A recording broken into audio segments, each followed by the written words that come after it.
بنیامین نتنیاهو د اسرائیل موجوده وزیر اعظم دی او په نومبر 2022 کې د په 15 ځل باندې وزیر اعظم جوړ شوی دی.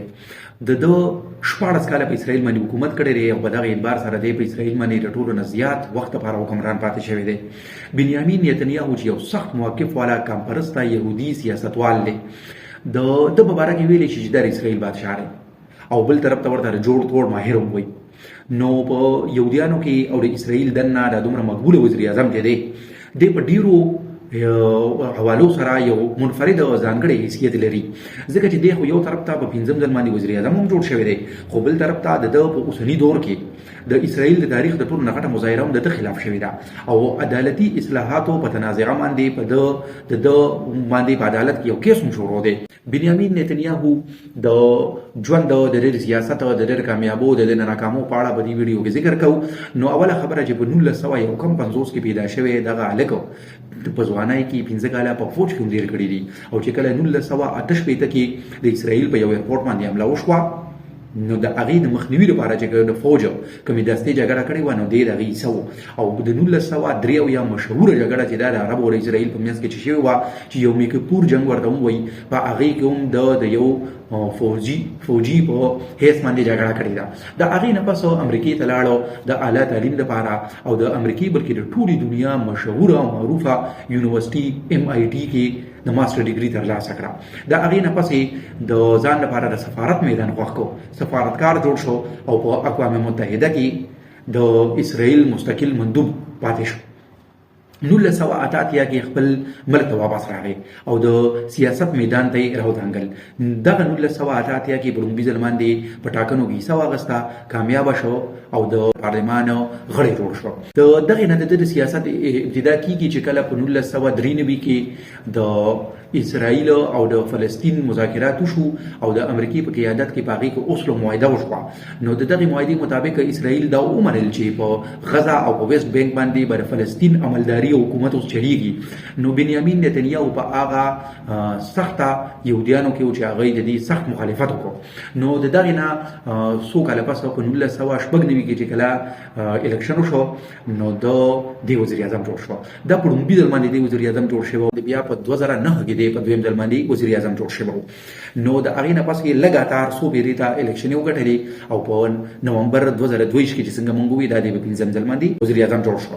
نو اوس چې د دې کامیابو مونږ جایزه اخلو، نو په هغې کې دا د ټولو نه غټه کامیابي ده چې دا په 2020 کې او 2021 کې څلورو عربو ملکونو اسرائیل تسلیم کو او د دغې څلورو واړو عربو ملکونو اسرائیل سره سفارتي او تجارتي معاهدې وشوې او تعلقات قایم شو.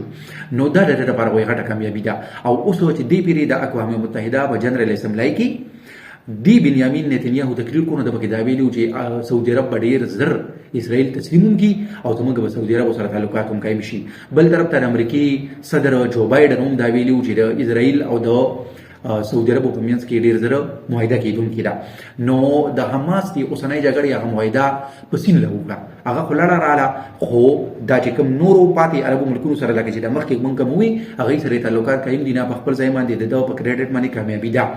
بله دا خبره ده چې زمونږ د حکمرانانو نه دا نتنیاهو په دې وجه باندې بدل دی چې صرف دا نه دی ګینې چې کامپرسته دی او په سخت موقف لري، بلکې خپل ملک له معاشي اقتصادي ترقي ولا ورکړې ده. او د هغې یو اندازه مونږ د دې نه لګولی شو چې ګورئ په عربو کې چې مشرق وسطا کوم ده، نو په هغې ټولو ملکونو کې زراعت خو ډېر کم دی، د نیش برابر دی. نو دا عرب ملکونه چې ډېر مالدار هم دي، خو دوی د خوراک کې خود کفیله نه دي او خوراک دوی ته د پاکستان، د هندوستان او د نورو ملکونو نه ځي. خو دغه اسرائیل چې په دغه مشرق وسطا کې دی، په دغه صحرا کې جوړ دی، هغوی په 2022 کې د 1900 اربو ډالرو خوراک وایي بهر دنیا ته برآمد کړی دی، ایکسپورټ کړی دی.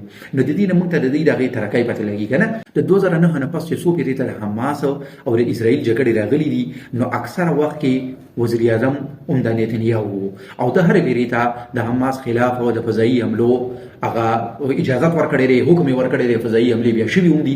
خو دا دې پیرې چې اوس کومه جګړه روانه ده، نو موږ تاسو ټولو ته معلومه ده چې دا د تېرو جګړو نه ډېره سخته ده، ځکه چې یو خو د حماس ته طرف نه داسې کاروایۍ او حملې وشوې چې په هغې کې اسرائیل ته ډېر غټ نقصان ورسېده. اوس چې هر پیرې د اسرائیل ته څومره نقصان رسېدلی دی، نه اسرائیل بیا په غزه باندې داسې بمبارۍ کوي، داسې کاروایۍ کوي چې د هغې خپل ځاني او مالي نقصان نه ډېر زیات ځاني او مالي نقصان کوي دی پرې بیا کوي او بنیامین نتنیاهو دا اعلان کړی دی چې دی پرې به زه د حماس نوم او نښه وکړم او ځکه یې د ځمکې د حملې اډر ورکړی دی او د ځمکې جنګ په شروع کېدو کې دی یا شروع شوی دی. نو ګورو چې مخامخ ته څه جوړیږي. خو په دې ویډیو کې د بنیامین نتنیاهو دغه لنډه خاکه مې تاسو ته پیش کوله چې لږ ډېر معلومات موږ ته ترلاسه شي.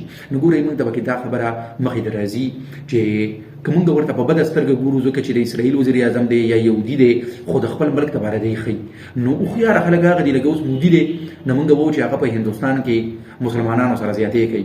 نو هغه مسلمانانو سره زیاتې چې کوي نه خو ډېر بد کوي اقلیت سره زیاتې نه دی پکار. خو بل طرف ته هم دغه مودي چې دی نه هندوستان په ترقۍ کې غټ کردار ادا کو هندوستان یې هغه کم ځای نه کم ځای ته ورسو که نه. نو هوښیاره حکمرانانو او ولس مشران هغه چې د خپل ولس لپاره څه وکړي نه که په بار دنیا کې هغوی د خلکو په بده سترګه ګوري خو کم از کم هغه خپل ملک کې هغوی سره د خپل پبلک او د کام سپورټ وي. بله ویډیو کې به بلې موضوع سره راشو. د الله په امان.